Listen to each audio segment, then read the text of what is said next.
We are on to another phase in our series of punches, which is part of our series of offensive skills, which is part of our Foundations of Martial Arts course.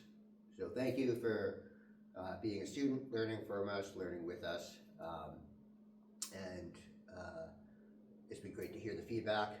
I like what I'm hearing, how you guys are working together, and how we're all kind of learning from each other, it's been a lot of fun, great experience. So moving on to this next phase of the experience is learning about the hammer fist.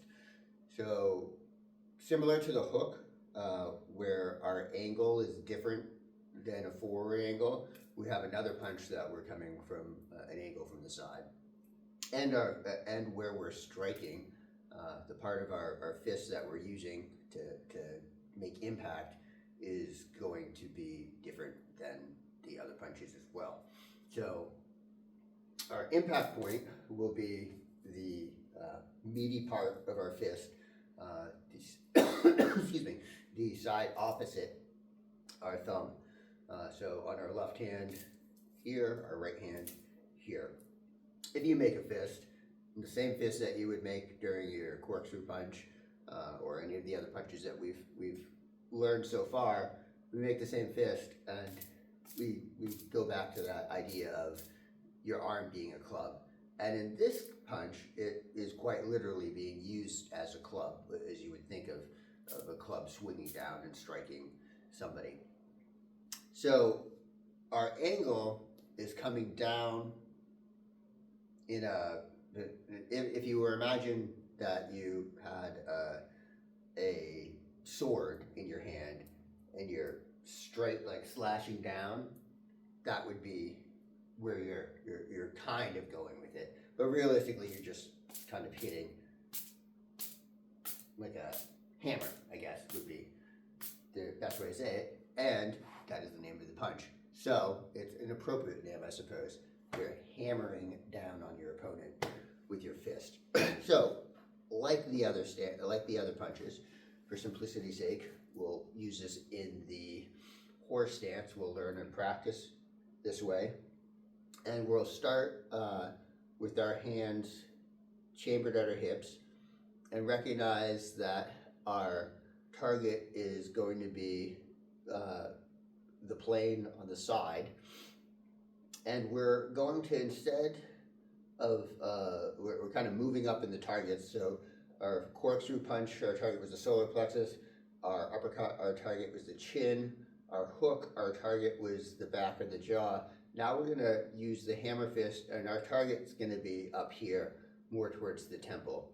We can also practice targeting at the clavicle, shoulder area here, where the neck meets the shoulder.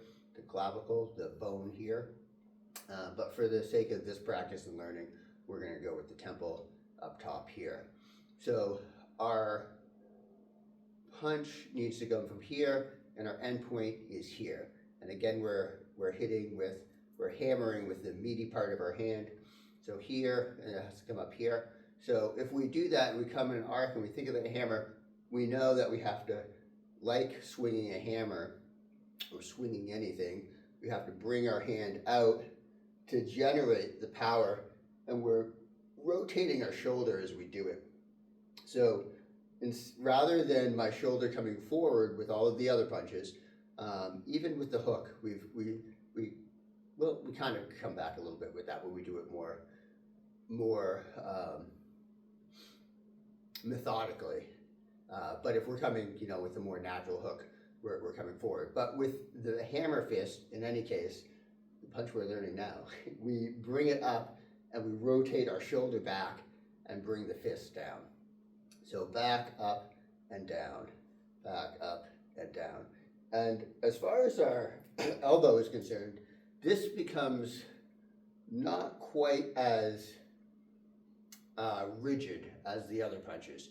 It's really, as far as generating the power goes with this, we're swinging this hammer down. If we keep our arm kind of loose and just start playing with our elbow, just pushing it like this, we can see and keep our fist. We can see our arm naturally make that hammer. So that's kind of what we want to use gravity and swing like a whip almost. So up, bam, up, bam. That's where we want to hit. That's where the temple right here, if we're aiming right ahead. And with the other side, it's the same. Coming up, bam, up, bam. So if we're going through a drill, we'll just go alternating through.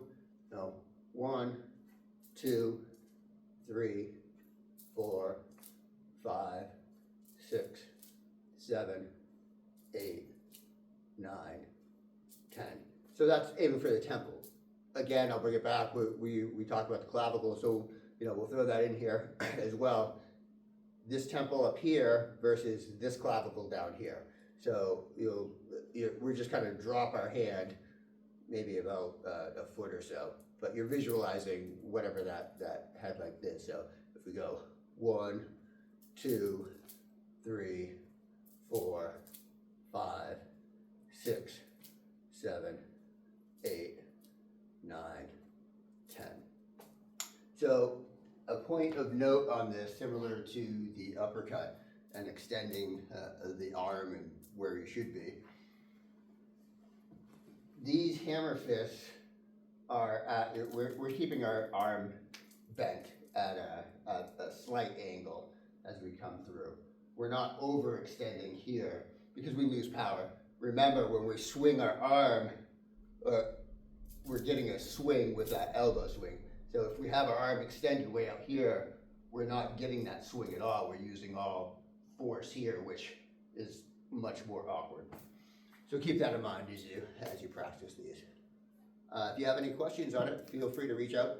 And to any of us over here at Monetization Martial Arts in Portland, Maine, come on down to the studio. Look forward to seeing you in the next class. Bye.